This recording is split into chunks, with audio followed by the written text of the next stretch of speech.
Jiwoo stood in the center of the massive council chamber, feeling smaller than she had ever felt in her life. The chamber was built to make visitors feel insignificant. It stretched upward for what seemed like miles, with thousands of seats arranged in circular tiers around a central platform where she now stood. Beings of every imaginable shape and size filled those seats, their eyes fixed on her with expressions, ranging from curiosity to barely concealed contempt. She represented Earth. She was humanity's voice in the galaxy that had barely acknowledged their existence until now. For 50 years, humans had been provisional members of the Galactic Council, a title that meant they could attend meetings but had no real power. They were tolerated, not welcomed. The older species looked at humans the way adults might look at children playing with toys they didn't fully understand. Chancellor Vorath rose from his throne at the highest point of the chamber.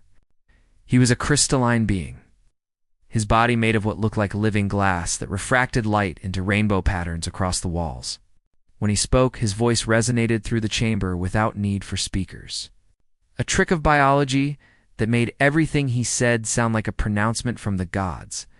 Ambassador Jiwoo of Earth Vorath began, his tone measured but cold. The Council has reached a decision regarding your species. We have observed your military expansion with growing concern. In the past decade alone, you have constructed over 300 warships. This aggressive buildup threatens the peace that has existed in this galaxy for 10,000 years. Jiwoo felt her stomach tighten. This was worse than she had feared. Chancellor, those ships are for defense only. Humanity has made no aggressive moves toward any Council species defense. Vorath's laughter sounded like breaking glass. You speak of defense while your vessels patrol the borders of established Council space. You conduct military exercises in systems that do not belong to you. Your species has shown a disturbing tendency toward violence and territorial expansion throughout your short history. Another council member rose, a being that looked like a floating mass of tentacles surrounded by a cloud of bioluminescent gas. The records are clear. Your species has fought over 600 major wars among yourselves in just the last 1,000 years. This propensity for violence cannot be ignored. Jiwoo wanted to argue, to explain that humanity had grown beyond those conflicts, that they had learned from their mistakes, but she knew it wouldn't matter. The Council had already made up their minds. This hearing was just theater, a show of due process before they delivered their verdict. The Council has decided, Vorath continued, that humanity will surrender all military vessels within 30 cycles. You will submit to Council oversight of your planet's defenses. A garrison of Council peacekeepers will be stationed in your solar system to ensure compliance. This is not negotiable. The words hit Jiwoo like a physical blow. They were demanding total disarmament. They wanted to take away humanity's ability to defend itself and put foreign troops in their home system. It was everything short of outright occupation.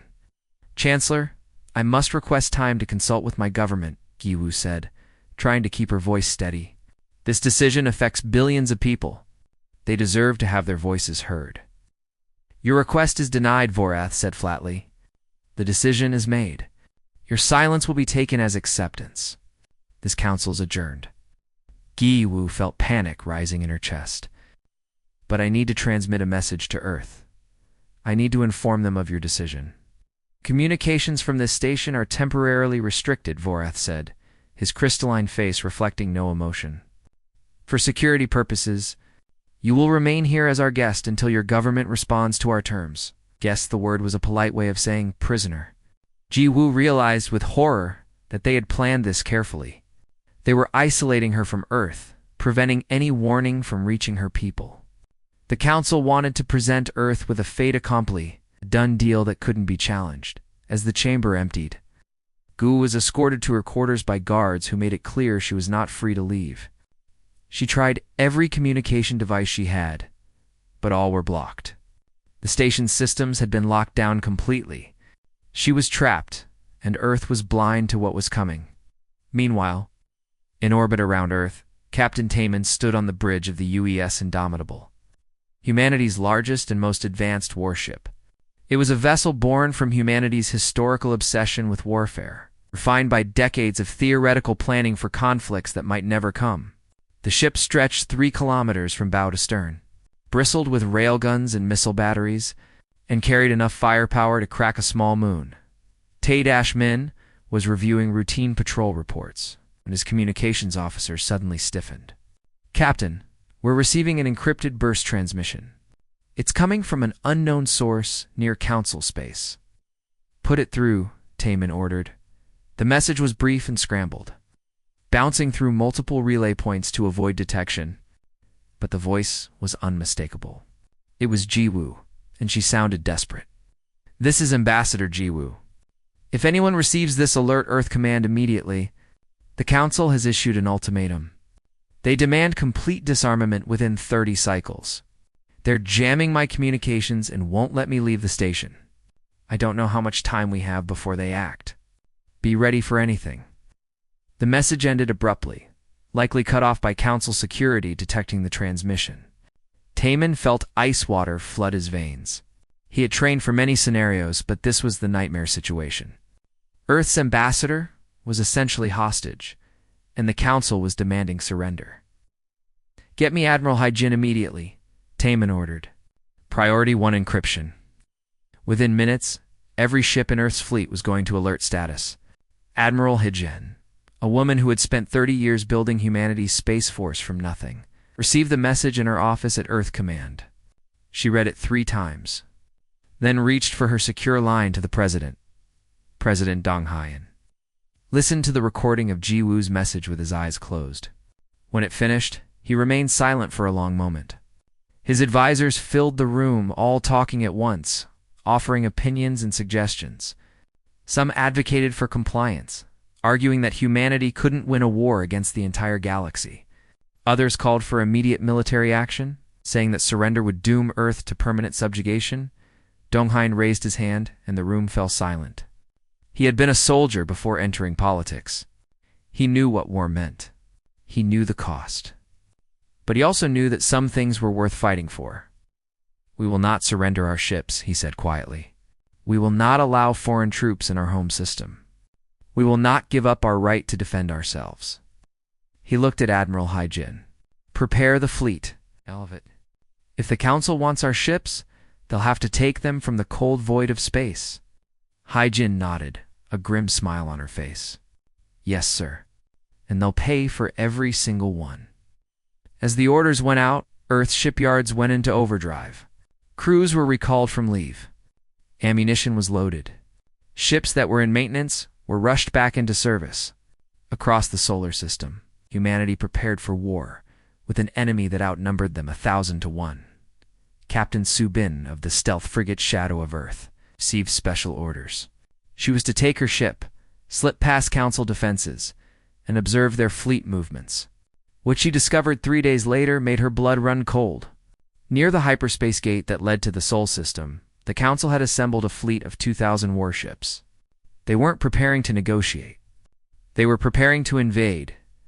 Su-bin transmitted her findings back to Earth Command, with a simple addition to her report.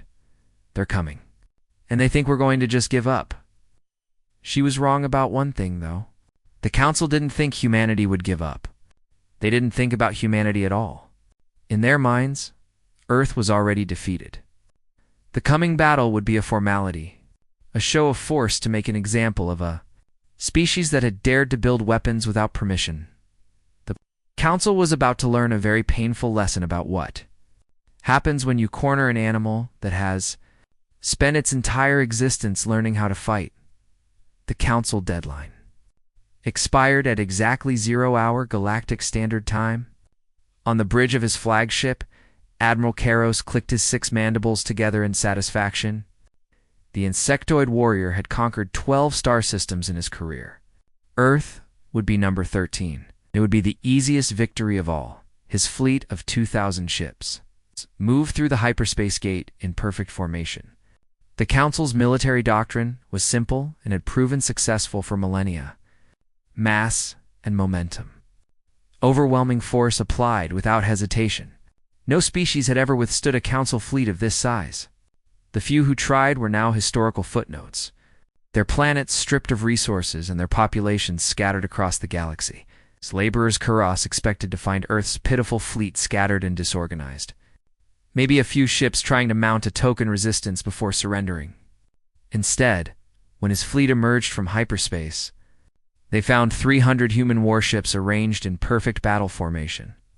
Waiting Captain Taman stood on the bridge of the Indomitable, watching the Council fleet pour through the gate like an endless river of steel. He had positioned his fleet at the outer edge of the asteroid belt, where the tumbling rocks provided cover and tactical options. His hands were steady, his voice calm. Fear was natural, but panic was a choice, and he chose to focus on the task ahead. The tactical display showed the Council ships, forming into their traditional sphere formation. It was an old strategy, dating back thousands of years, designed to bring the maximum number of guns to bear on a target from all directions simultaneously. Against most enemies, it was devastating. Against humans, it was a death sentence. All ships, hold position, Taman ordered. Wait for my command. Admiral Kuros opened a communication channel that broadcast across all frequencies. His translated voice dripped with contempt. Humans of Earth, you are surrounded and outnumbered. Surrender your vessels immediately, and you will be treated fairly. Resist, and you will be destroyed. You have 60 seconds to respond. Taman let the full 60 seconds tick by in silence. Then he opened his own channel, his response simple and clear. You came to our home uninvited. Leave now, or we will make you leave. Karos's laughter sounded like metal scraping on metal. Brave words from dead men. All ships, advance. Show these primitives the price of defiance. The Council fleet surged forward, their formation tightening as they accelerated toward the human ships. Karos expected the humans to either flee or charge forward in a desperate attack. Instead, half the human fleet suddenly broke formation and retreated deeper into the asteroid belt. Ow. Their engines burning at full power. They're running. One of Karos's officers shouted triumphantly, "Shall we pursue?" Of course, Karos said. All ships forward. Don't let a single one escape. It was exactly what Taman wanted them to do. The Council fleet plunged into the asteroid belt, their ships navigating around the tumbling rocks while maintaining their sphere formation. They were so focused on the fleeing human ships that they didn't notice the hundreds of small objects scattered throughout the belt. Objects that had been carefully positioned over the past 3 days. All platforms. Fire, Taman said quietly. Hidden railgun platforms, built into hollowed-out asteroids, suddenly came to life. Magnetic accelerators, each one the size of a small building, hurled tungsten rods at relativistic speeds into the Council fleet. There was no warning, no energy signature to detect before the shot. One moment a Council ship was advancing confidently. The next moment, a metal rod moving at a significant fraction of light. Speed punched through its shields and hull like they didn't exist. The kinetic energy was devastating. Ships didn't just break apart, they vaporized. The tungsten rods hit with such force that they created temporary fusion reactions on impact. Each platform fired a dozen rounds before overheating. There were over 100 platforms scattered through the belt. In the first 30 seconds, over 200 Council ships were destroyed. The sphere formation, so effective in open space, became a weakness as disabled ships collided with their neighbors, creating chain reactions of destruction. Scatter. Break formation. Karos screamed, but it was too late. The Council fleet was in chaos, ships breaking in every direction to escape the kill zone. And that's when the second part of the trap sprang. Commander. Youngsu aboard the missile cruiser Retribution had been waiting patiently at the edge of the engagement zone. When the Council ships broke formation, he gave his order with grim satisfaction, "Launch all birds." The Retribution and 15 other missile cruisers opened their launch tubes simultaneously. Thousands of torpedoes streaked through space, each one a small spacecraft with its own AI, powered by a miniature fusion drive. These weren't like the slow, dumb missiles most species used. These were hunter-killers, capable of independent thought and coordinated tactics. The swarm of torpedoes split into smaller groups. each group targeting a different Council ship. The Council's point defense systems opened fire, designed to shoot down the kind of missiles they were familiar with, slow projectiles that traveled in predictable paths. But human missiles didn't travel in predictable paths. They dodged, weaved, and coordinated with each other, sacrificing some missiles to create openings for others. A Council battleship managed to shoot down the first wave of torpedoes heading its way. The crew was celebrating when the second wave, which had taken a longer route to approach from behind, slammed into their engine section. The ship's fusion reactor went critical. The battleship vanished in a ball of plasma. This pattern repeated across the battlefield. Council ships that had survived the railgun barrage now found themselves swarmed by intelligent missiles that refused to die. Their shields, designed to disperse energy weapons, did almost nothing against the kinetic force of the torpedoes. Explosions lit up the asteroid belt like a string of deadly fireworks. Karos watched his fleet dying around him and felt something he hadn't experienced in decades. Fear. How were these primitives doing this? Where had they learned to fight like this? Every tactical doctrine he had ever studied said that humans should be easy prey, gung species with no real combat experience. But as he watched his ships burn, Karos realized the terrible truth. Humans had plenty of combat experience. They had spent thousands of years fighting each other, refining the art of warfare to a level that made the Council's ancient tactics look primitive by comparison. The Council had been at peace so long, they had forgotten how to truly fight. Humans had never stopped learning how to kill. Retreat. Karos finally ordered, his pride shattered. All ships retreat to the hyperspace gate. What remained of his fleet turned and fled. Of the 2,000 ships that had entered the Sol system, only 1,700 survived to make it back through the gate. In less than 30 minutes, the Council had lost 300 warships to a force a fraction of their size. The battle was broadcast across the galactic network by independent journalists who had been observing from a safe distance. Species across the galaxy watched in stunned silence as the supposedly invincible Council fleet was torn apart by human weapons. In Council chambers, on colony worlds, in stations scattered across 1,000 systems, beings began to whisper words that hadn't been spoken in generations. Rebellion, freedom, hope on Earth. Celebrations erupted in every city. People poured into the streets, cheering and crying and hugging strangers. They had done it. They had beaten back the Council fleet. They were safe. But in Earth Command, Admiral Hyjin watched the tactical reports with a troubled expression. She knew what Captain Taman knew, what every experienced officer knew. They hadn't won a war. They had won a single battle, and they had just humiliated the most powerful political entity in the galaxy. They'll be back, Hyjin said quietly to her staff. And next time, they'll bring everything they have. How long do we have? Her second-in-command asked. Hyjin studied the reports on her screen, calculating fleet mobilization times and travel distances. Maybe a month. Maybe 2 if we're lucky. They'll want to assemble an overwhelming force this time. They won't make the same mistake twice. Can we win against their full fleet? Hyjin looked at the victory reports still coming in, the numbers that showed how much ammunition they had expended, how much damage even their victorious ships had taken. Then she looked at the intelligence estimates of the Council's total military strength. Over 10,000 ships spread across the galaxy, but all able to be recalled if needed. No, she said honestly. Not in a straight fight. We'll need to do something they won't expect, she smiled, but there was no humor in it. Fortunately, that's what humans do best. Chancellor Vorath stared at the tactical display showing the wreckage of Admiral Karos's fleet, his crystalline body flickering with colors that indicated extreme agitation. Around the emergency council chamber, representatives from the major species argued with each other in a dozen different languages, their voices creating a cacophony of anger and fear. This is unprecedented, shouted a delegate from the Merchant Coalition, a species that looked like bipedal seals. We lost 300 ships to a species we considered barely spacefaring. How is this possible?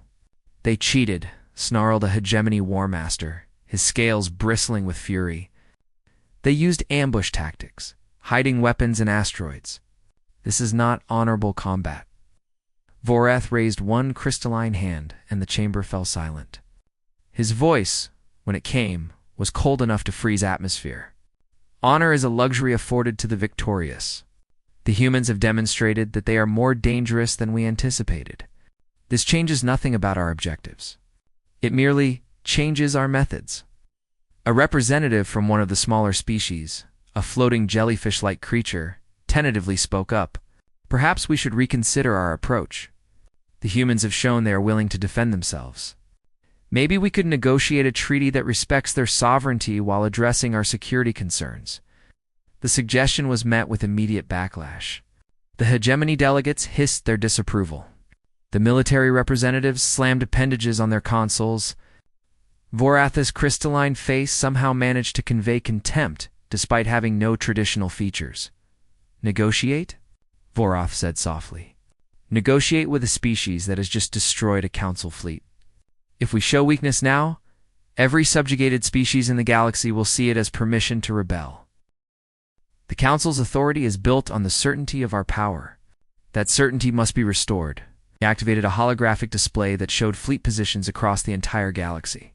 Blue markers represented Council military assets, scattered across hundreds of systems to maintain order and enforce Council law. There were thousands of them. I am issuing a total recall, Vorath announced. Every Council warship from every system will converge on the Sol sector. We will assemble the Grand Armada, 10,000 ships strong. We will not simply defeat humanity. We will erase them as an example to every species in this galaxy. Defiance will not be tolerated. The vote was called. Out of the hundreds of species represented, only 23 voted against the military action. The rest either supported it or abstained, afraid to be associated with either side. The Grand Armada was authorized. The largest military fleet ever assembled in galactic history would be sent to destroy Earth. The news reached Earth Command within hours through intelligence sources. Admiral Hajin called an emergency meeting with her top officers. Captain Taman was there, still bearing the marks of his recent battle. His uniform scorched from when a plasma conduit had ruptured on the Indomitable's bridge.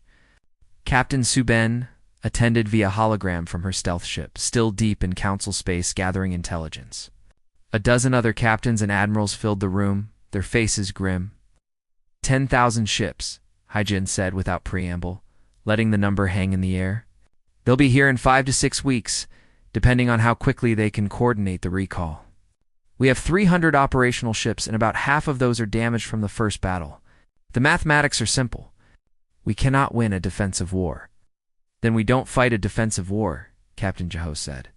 He was young for a ship captain, only 32, but he had earned his position through brilliance and tactical simulation. We take the fight to them.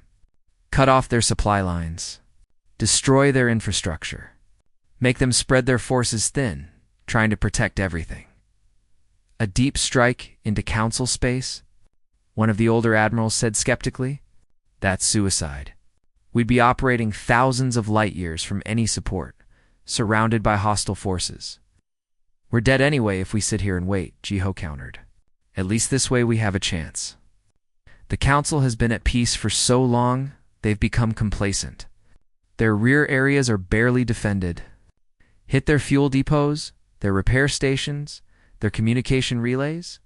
Without logistics, even 10,000 ships become 10,000 pieces of drifting metal. President Dong Haiyan, attending the meeting via secure channel, listened to the debate carefully. Finally, he spoke. Admiral Hajin, what's your assessment? Hejan looked at the tactical maps, running calculations in her head. It's incredibly risky. We'd be sending our best ships into enemy territory with no guarantee they'd return. But Captain Jeho is right. If we fight the Grand Armada head-on in the Sol system, we lose. This plan at least gives us a chance. Then we do it, Dong Hanen said. Give Captain Jeho whatever resources he needs. The rest of the fleet will prepare for the defense of Earth. If the strike force succeeds, they'll buy us enough time to evacuate the civilian population to the outer colonies. If they fail, he paused, then continued, then at least we'll go down fighting. Within 48 hours, Captain Jeho's strike force was assembled. 50 ships, humanity's fastest and most advanced vessels. Destroyers, frigates, and stealth ships like Sub and Shadow of Earth. No battleships or carriers, nothing that couldn't outrun pursuit. Each ship was loaded with extra ammunition and equipped with experimental jump drives that could make shorter but more frequent hyperspace jumps than standard council drives. Lieutenant Min-ji, a young intelligence officer, had analyzed every piece of data they had on council logistics. She identified over 100 high-value targets spread across council space. Fuel refineries that processed hydrogen from gas giants. Repair yards that maintained the council fleet. Communication hubs that coordinated military operations. Food production facilities that fed the crews of those ships. These are the critical nodes, Min-ji explained, highlighting targets on the strategic map. Destroy these, and the Grand Armada will have to divert ships to protect what's left. At the very least, it will slow them down. At best, it might force them to call off the invasion entirely while they deal with internal chaos. Jiho studied the map, memorizing every target. He knew most of his ships wouldn't make it back. This was essentially a suicide mission, though no one was saying it out loud. But if they could buy Earth enough time, if they could save billions of innocent people, then it would be worth it.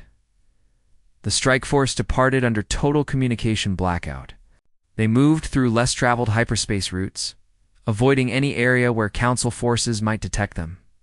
It took them 12 days to reach their first target, a massive fuel depot in a system that had been conquered by the council centuries ago. The depot orbited a gas giant, surrounded by automated defense platforms that hadn't been upgraded in decades. Jiho split his force into 3 groups, each approaching from a different angle. When they attacked, it was with devastating precision. Railgun fire destroyed the defense platforms before they could raise shields. Missiles slammed into the storage tanks, causing chain reactions of explosions that lit up the night side of the nearest inhabited moon. The local garrison, consisting of only 10 council ships, responded immediately. They found themselves facing human vessels that moved faster than anything they'd ever encountered. The human ships didn't stand and fight. They fired from extreme range, then jumped away before the council ships could return fire. Within an hour, the garrison was destroyed, and the fuel depot was a cloud of expanding gas and debris. Jiho's force hit 6 more targets over the next 10 days. Supply stations, repair facilities, communication arrays. Each attack was planned and executed with surgical precision. The council forces started to realize they were under attack, but they couldn't predict where the humans would strike next. Jiho kept his fleet moving, never staying in one system long enough for council reinforcements to arrive. The turning point came at the 12th target, a major shipyard that was assembling new vessels for the Grand Armada. Lieutenant Min-ji led a boarding party onto one of the station's command modules, fighting through automated defenses to access their computer systems. What she found was beyond valuable. Complete tactical data on the Grand Armada's planned route to Earth, including every stop for refueling and resupply. "Captain, this is incredible," Min-ji transmitted back to Jiho's ship. "I have their entire operational plan. We know exactly where they'll be and when." But the victory came at a cost. As Jiho's force was preparing to leave the system, a council patrol fleet emerged from hyperspace. 8 heavy cruisers, responding to the distress call from the shipyard.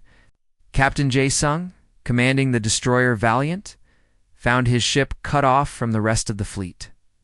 "Go," Jae-sung ordered over the command channel. "Get that data back to Earth. I'll buy you time. We can fight our way out together," Jiho responded, but he knew it was a lie.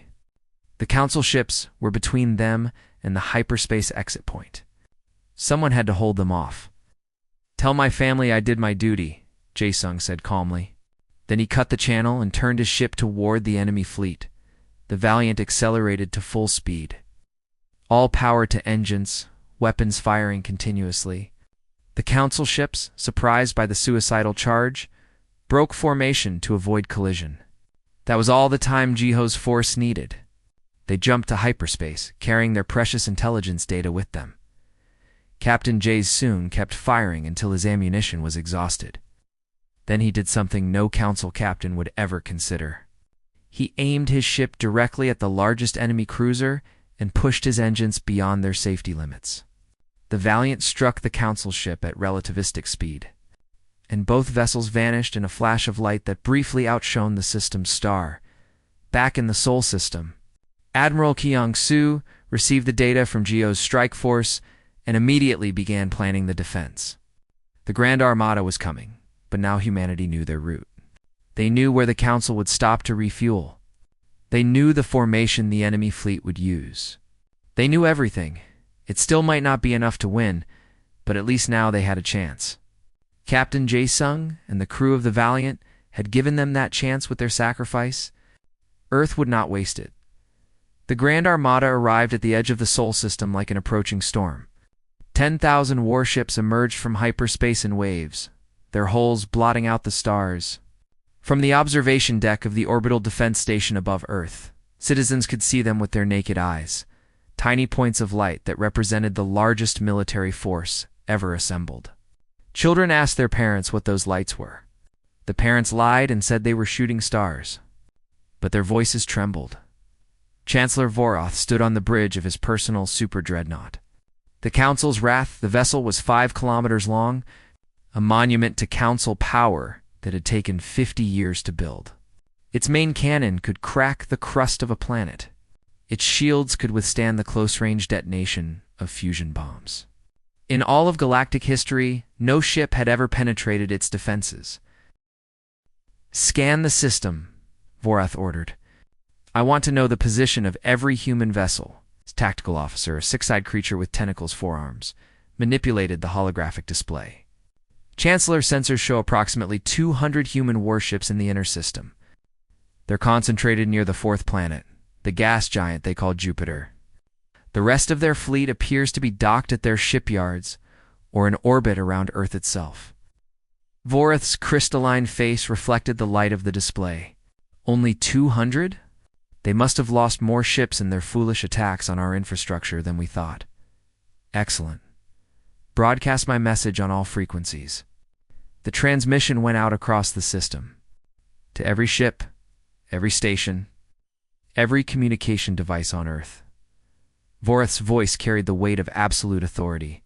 Humans of Earth, your defiance has cost you dearly. Your attacks on Council territory have only sealed your fate. This is your final opportunity for survival. Surrender unconditionally. Dismantle all military forces. Submit to permanent Council occupation, or we will destroy every orbital installation, every ship, and we will bombard your planet until nothing remains but ash. You have 1 hour to decide. The response came not from Earth's government, but from Admiral Kyung-soo, commanding the defense fleet from his flagship in Jupiter's orbit. His voice was steady, almost casual. No, just that one word. No explanation. No justification. No plea for mercy. Just a simple refusal that echoed across the void. Vorath felt something that might have been rage. If crystalline beings could experience such emotions, so be it. All ships advance. Formation Delta 7. We will crush them under our mass. The Grand Armada began its approach, 10,000 ships moving in perfect synchronization. They advanced in a massive wedge formation, a wall of metal and energy shields that seemed unstoppable. Any sane military force would have retreated in the face of such overwhelming power. The human fleet didn't retreat. They didn't even seem to move as the Armada approached. What Vorath didn't know was that Admiral Kyung-soo had spent the past month turning the entire Sol system into the largest minefield in galactic history. Every asteroid had been examined, every comet tracked, every piece of orbital debris cataloged and weaponized. The system wasn't just defended. It was one giant trap. As the Council fleet passed the orbit of Neptune, the first surprise hit them. Automated weapons platforms, hidden in the icy debris of the Kuiper Belt, opened fire. These weren't the railgun platforms from the first battle. These were missile batteries, thousands of them, each launching hunter-killer torpedoes that immediately went evasive. The Council's screening ships moved to intercept, their point defense systems blazing. They managed to shoot down many of the missiles, but not all. Dozens of ships at the edge of the formation took hits. Shields flared and failed. Hulls breached. The first casualties of the battle weren't even caused by ships, but by automated systems that had been waiting patiently for their targets to arrive. Ignore the outer defenses, Voreth ordered. They're trying to slow us down. All ships, maintain formation and advance. The Armada pushed through the Kuiper Belt, accepting losses as the price of momentum. They were approaching Saturn when the second surprise hit them. The gas giant's rings weren't just ice and rock. Humans had seeded them with mines, thousands of small explosive devices that activated as the Council fleet approached. The mines didn't need to destroy ships. They just needed to disrupt the perfect formation. Ships swerved to avoid collisions with debris. The wedge formation began to fracture, and that's when Admiral Kyun-Soo gave his order. All ships, engage. What the Council had thought was the main human fleet suddenly revealed itself to be only a fraction of Earth's forces. Ships that had been hiding in Jupiter's massive magnetic field. Their engines shut down to avoid detection, suddenly powered up. Vessels that had been camouflaged against the moons of Saturn activated their weapons. Earth's entire remaining fleet, over 300 ships that the Council thought were damaged or docked, emerged from hiding all at once, but they didn't charge forward in a suicidal attack. Instead, they used the system's natural features as weapons. Human ships lured Council vessels into Jupiter's gravity well, where the massive planet's pull made maneuvering difficult.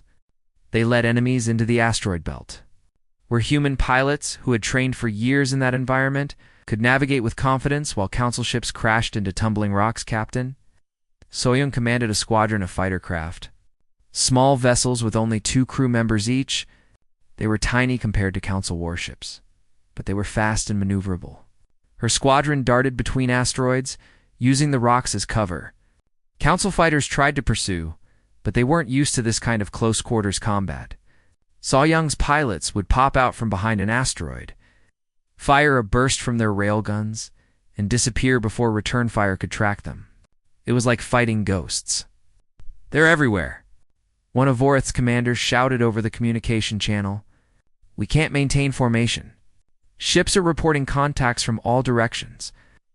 "Hold your positions," Voreth commanded, but even he could see that the battle wasn't going as planned. The Council had brought overwhelming numbers, but in the confined space of the Sol system, those numbers became a liability. Ships got in each other's way. Friendly fire incidents increased as confused gunners fired at sensor contacts without proper identification. The battle raged for hours. The Council had more ships, but the humans had better tactics and knowledge of the terrain. Slowly, painfully, the Grand Armada began pushing toward the inner system. They were taking heavy losses, far more than anyone had anticipated, but they were advancing. Mars fell behind them. They were approaching Earth itself. That's when Captain Jiho's strike force arrived. They had been racing back to the Sol system ever since delivering their intelligence data. Their experimental drives pushed to the limit. They emerged from hyperspace, not at the edge of the system, but behind the Council fleet. Having used the data they'd stolen to predict exactly where the Armada would be, Jiho had 50 ships, but he chose his targets with surgical precision. Not the warships at the front of the formation, but the support vessels in the rear. The fuel tankers that kept the Armada running, the repair ships that fixed battle damage, the communication vessels that coordinated fleet movements. These ships were lightly defended, never expecting an attack from behind. The strike force tore through them like a knife through paper. Within minutes, the Grand Armada's logistics tail was in flames. And without those support vessels, the advanced fleet had no way to refuel or resupply. They were cut off deep in enemy territory, with no reinforcements coming. Chaos erupted across the Council command channels. Ships that had been coordinating perfectly suddenly found themselves unable to communicate with neighboring vessels. Captains made their own decisions, often contradictory ones. The perfect formation that the Council had maintained across light years of space dissolved into a confused mass of ships that were as likely to shoot at each other as at the humans. Chancellor Voreth watched his carefully planned invasion falling apart and realized with horror that he was losing. not just losing, but being systematically dismantled by a species the Council had considered primitive. He had one card left to play: the Council's wrath itself. His super dreadnought had barely participated in the battle, holding back as the command ship. Now he would use it to turn the tide. "All power to forward shields," Vorath commanded. "We're going to Earth. We will bombard their homeworld and force them to surrender." The massive ship turned and accelerated toward the blue-green planet, brushing aside human vessels that tried to block its path. Its shields absorbed hits from railguns and missiles without flickering. Nothing in Earth's arsenal could penetrate the Council's Wrath's defenses. Vorath would reach Earth and rain fire on its cities until the humans begged for mercy. Captain Taman saw what the super dreadnought was doing and knew he had only one chance to stop it. The Indomitable was damaged, her shields down to 30%, hull breaches on multiple decks. But she still had one weapon left: the main railgun, the massive forward cannon that ran nearly the entire length of the ship. "All hands, abandon the forward section," Taman ordered. "Engineering, I need every bit of power we have left redirected to the main gun. Everything. Life support, maneuvering thrusters, emergency systems, everything." His crew looked at him with understanding. This was a one-shot weapon. After firing, the Indomitable would be a dead hulk, powerless and drifting. But if it worked, it might be enough. The Indomitable accelerated on her last reserves of fuel, positioning herself directly in the Council's Wrath's path. The super dreadnought's lesser guns fired, tearing chunks out of the human vessel's hull. Taman ignored the damage, ignored the alarms blaring across his bridge, ignored everything except the targeting solution. "We have lock," his weapons officer reported. "Fire," Taman said simply. The main railgun discharged with such force that it broke the Indomitable's spine. The tungsten rod accelerated to a significant fraction of light speed, crossed the distance between the two ships in a fraction of a second. It hit the Council's Wraths, shields, and for a moment, nothing happened. The shields held, doing exactly what they were designed to do. But Taman had fired from point-blank range, and the railgun was designed to crack planetary fortifications. The shields held for exactly 1.7 seconds. Then they failed catastrophically. The tungsten rod punched through the super dreadnought's armor, through deck after deck, through bulkheads and machinery and corridors filled with crew. It penetrated all the way to the ship's reactor core. "Chancellor."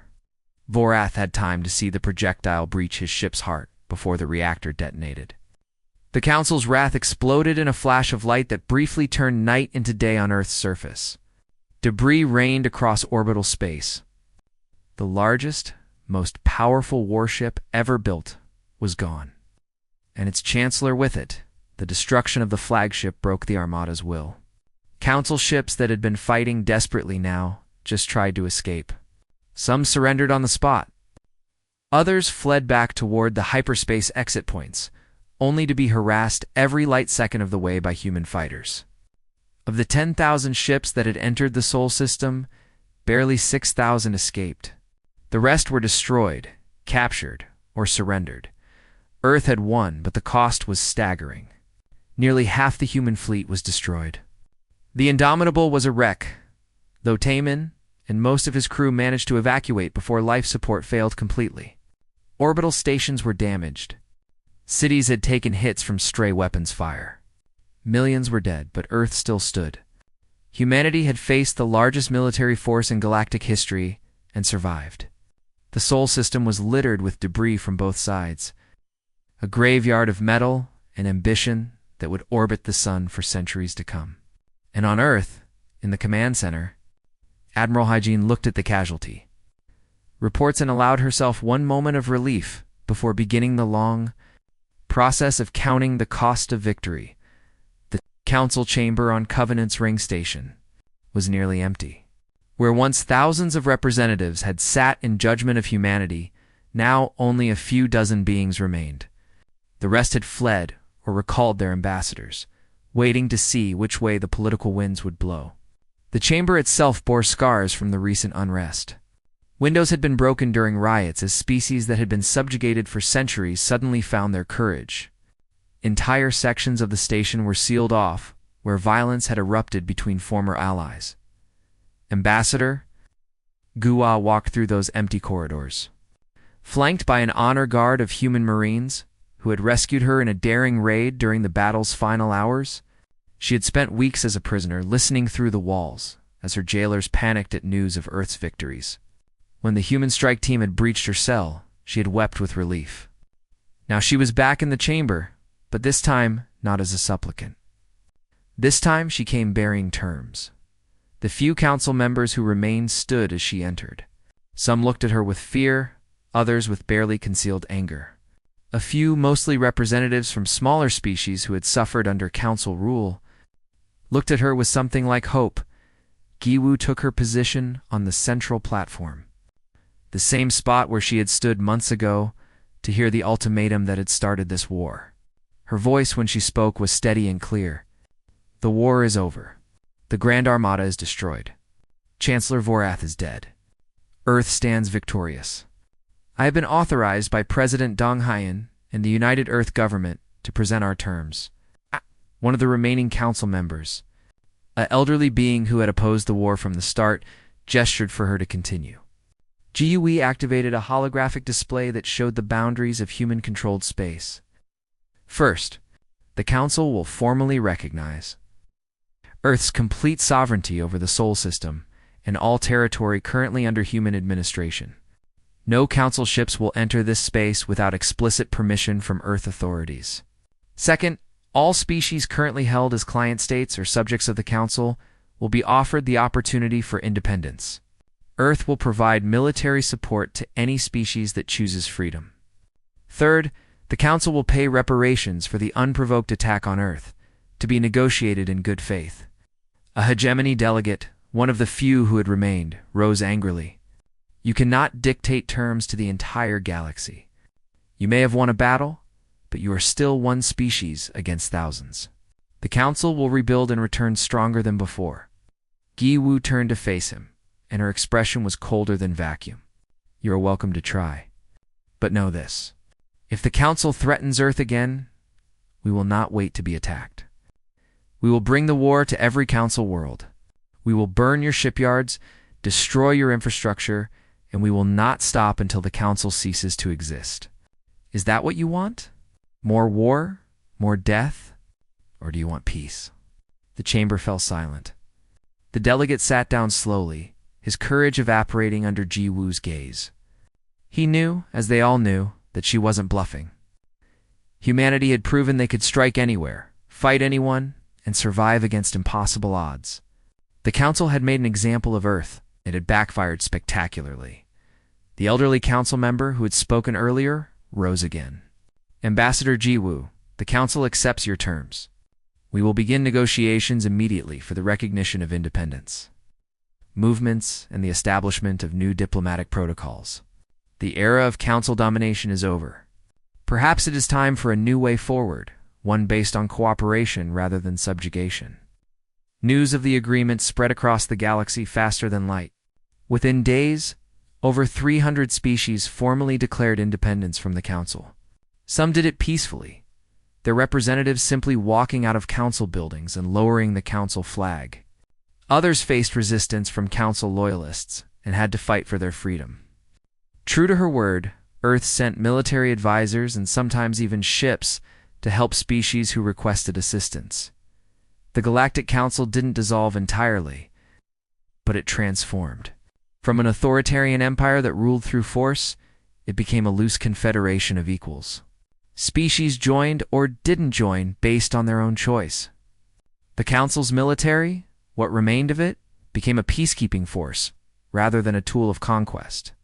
The galaxy entered an era of unprecedented change. Admiral Haijin stood in the observation lounge of Earth Command, looking out at the repair work being done on damaged orbital stations. Construction crews worked around the clock, rebuilding what had been destroyed. New defensive platforms were being installed, even stronger than before. Earth would never be caught unprepared again. President Dong Haiyan joined her, 2 cups of coffee in his hands. He offered her one, and they stood in comfortable silence for a moment, watching the work crews. The casualty reports are finalized, Dong Hien said quietly. 3 million dead. Another 8 million injured. 47% of our fleet destroyed or too damaged to repair. The economic costs will take decades to recover from. Hai-Jin nodded slowly. And yet we're still here. Earth still exists. Humanity still has its freedom. Those 3 million died to protect billions. Their sacrifice won't be forgotten. We're getting requests for military training from over 100 newly independent species, Dong Han continued. They want to learn how we fought, how we won. There's talk of forming a mutual defense pact, a coalition of free species. Are we ready for that responsibility? Hai-Jin asked. To be leaders in this new galactic order? Dong Hien smiled slightly. I don't think we have a choice. We broke the old system. Now we have to help build something better to replace it. But we'll do it our way. No more empires. No more forced compliance. Just free species working together for mutual benefit. Captain Taman recovered from his injuries and was promoted to admiral. His first act was to attend the memorial service for the crew of the Indomitable. Over 800 men and women had died when the ship broke apart. Their names were inscribed on a monument that now orbited Earth. A reminder of the price of freedom, Captain Jiho received humanity's highest military honor for his deep strike mission. He used his fame to advocate for peaceful exploration and scientific cooperation with alien species. We've proven we can fight, he said in interviews. Now, let's prove we can build. Captain Suben continued to command stealth missions. But now her targets were slave traders and pirates rather than military installations. Earth used its military strength to protect trade routes and hunt down those who preyed on the weak. Humanity had learned that power without purpose led to tyranny. They chose to use their power to defend rather than dominate. Lieutenant Minji became the head of Earth's intelligence agency, working to prevent future conflicts through information gathering and diplomatic channels. The data she had captured during the war proved invaluable in understanding alien cultures and motivations. She built networks of cooperation across the galaxy, making friends where the Council had made only subjects on the old Council worlds. A new generation grew up hearing stories of the war. To some, humans were monsters who had destroyed the old order. To others, especially those from species that had gained their freedom, humans were heroes who had shown that even the smallest voice could speak.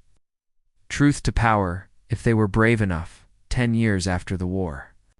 Admiral Taman stood on the bridge of the new Indomitable, a ship built from the lessons of the past conflict but designed for peace. She was still a warship, still carried enough firepower to crack a moon, but her primary mission was exploration and diplomacy.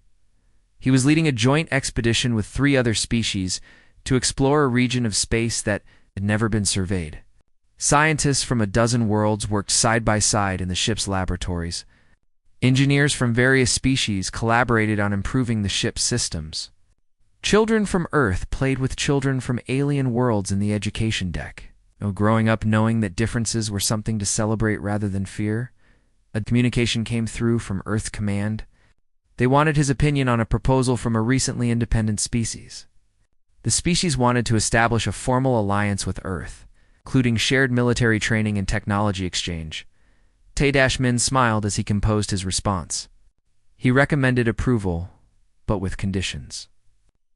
The technology would be shared freely, but only to be used for defense, never conquest. Training would be provided, but the lessons would emphasize restraint as much as strength. Earth would be a partner, not a parent. To these new allies, as he sent the message, he looked out at the stars streaming past the ship's view screen.